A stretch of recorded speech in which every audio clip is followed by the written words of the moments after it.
Topic 20 आसान दशमलव प्रसार को पी/Q के रूप में बदलना भाग 2। तो इसमें कैसी कंडीशन बनती है, जैसे 0.12 और केवल किसके ऊपर बार है 2। तो पिछली वीडियो में हमने सीखा कि जितने अंक दिए उतने पर ही बार, जैसे 1 अंक है तो 1 के ऊपर, 2 अंक है तो दोनों के ऊपर, 3 अंक है तो तीनों के ऊपर। इसमें क्या कंडीशन बनेगी कि इसमें जैसे 3 अंक हैं तो 2 पे बार दे देगा, 1 पे बार नहीं देगा, मतलब एक अंक को क्या छोड़ देगा, बिना बार के। तो कैसे करते हैं, तो सबसे पहले इसकी सीख लेते हैं शॉर्टकट ट्रिक में कैसे करते हैं। जैसे 0.12 और केवल किसके ऊपर बार है और ध्यान रखना अभी मैंने पिछली वीडियो में दशमलव के इधर क्या है 0 और इसमें भी क्या है दशमलव के इधर 0। तो ध्यान रखना अभी 0 ही ले रहा हूँ, अगली वीडियो में इधर संख्या हो तो कैसे करते हैं। तब समझते हैं इसको कैसे करेंगे। तो शॉर्टकट में सबसे पहले जो दशमलव से इधर संख्या है उसे लिख दो, जैसे 12। फिर उसमें से घटा दो जिस पे बार नहीं है, 1 है तो 1 पे, मान लो यहाँ 11 लिखी होती तो 11 घटाते। तो जिन अंकों पे बार नहीं है उसे इसमें से घटा दो, बट्टा जिस पे बार है, 1 अंक पे बार है तो 1 9, 2 पे होता तो 2 9, और जितने अंकों पे बार नहीं है उतने अंकों की बनाते हैं हम 9 के आगे 0।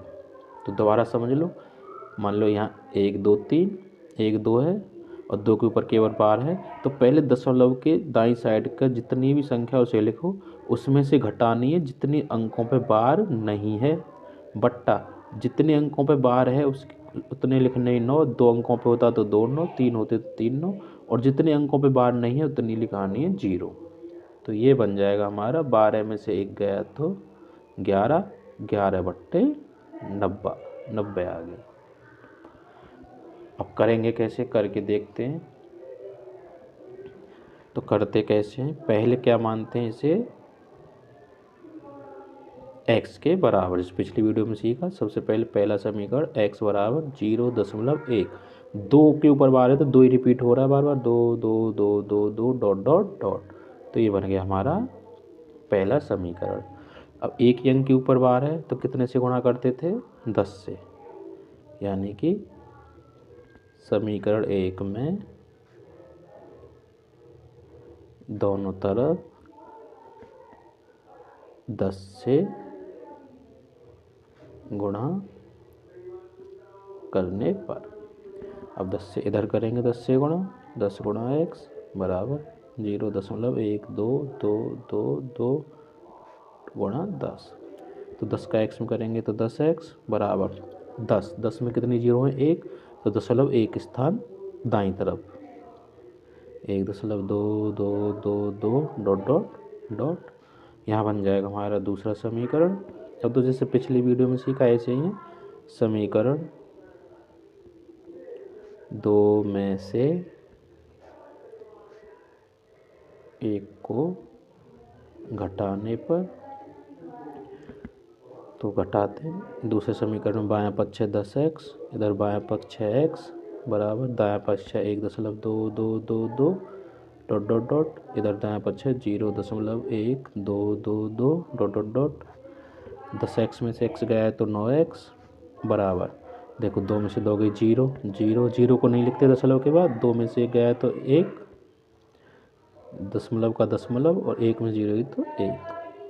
तो x बराबर 1.1 बट्टा 9, और जब दशमलव को हटाते हैं तो दशमलव के बाद 1 अंक है, तो यहाँ आया था 9x बराबर 1.1, x बराबर 1.1 बट्टे 9 में ये। तो जब दशमलव को हटाते हैं तो दशमलव के बाद 1 अंक है तो 1 नीचे 0, यानी कि ये बन गया हमारा 11 बट्टे 90। तो ये लंबा तरीका, ये है शॉर्ट। एक और उदाहरण समझते हैं। तो उदाहरण 2, 0.423 और केवल किसके ऊपर बार है, 2 और 3 के ऊपर बार है। तो पहले शॉर्टकट तरीका, जैसे 0.423 2 के ऊपर बार, तो क्या करते हैं, दशमलव से इधर वाली पूरी संख्या 423, फिर उसमें से घटाते हैं जिनके ऊपर बार नहीं है, तो कौन सी बन रही है 4, बट्टे कितने अंकों पे बार है 2 पे, तो 2 9, और कितने अंकों पे बार नहीं है 1 अंक पे तो 0। तो 423 में से 4 गए तो 419/990 बन गई। करेंगे कैसे? तो कैसे मानते हैं? पहला समीकरण x बराबर 0.42323 क्योंकि 2 3 के ऊपर बार तो रिपीट 2 3। तो पहला समीकरण, अब 2 अंकों पे बार है तो 2 अंकों पे बार हो तो किससे गुणा? 100 से। तो समीकरण 1 में दोनों तरफ 100 से गुणा करने पर, तो इधर भी बाईं साइड में भी 100 से गुणा बराबर 0.42323 डॉट डॉट गुणा 100 में x से करेंगे तो 100x बराबर, अब 100 में कितनी जीरो हैं? 2, तो दशमलव दाईं साइड में 2 अंक इधर चला जाएगा 1 2, तो ये आ जाएगा 42 दशमलव, यहाँ आ जाएगा 3233 डॉट डॉट डॉट। तो ये बन जाएगा हमारा दूसरा समीकरण। फिर क्या करते थे? समीकरण 2 में से 1 को घटाने पर, तो ये इधर 100x माइनस ये इधर x बराबर ये 42.3233 डॉट डॉट डॉट, ये यहाँ ध्यान रखना 0 दशमलव, ये आएगा 42323 डॉट डॉट। तो 100x में से एक x गए तो 99x बराबर, अब देखो 3 में 3 का 0 बन जाएगा, ये 0 ये 0 ये 0, यहाँ तक तो 0, 3 में से 4 नहीं जाएंगे, दाई ले लो, 13 में 4 गए तो 9, दशमलव का दशमलव, 1 का 1, 4 का, यह है 41.9। तो x बराबर 41.9/99। अब जब दशमलव हटाएंगे दशमलव का आधे 1 अंक तो 1 0, तो ये आ गया 419/990। तो ये थी दूसरी कंडीशन के कैसे बनते हैं सवाल। अब तीसरी वीडियो में सीखेंगे यदि दशमलव से पहले इधर कोई अंक आए।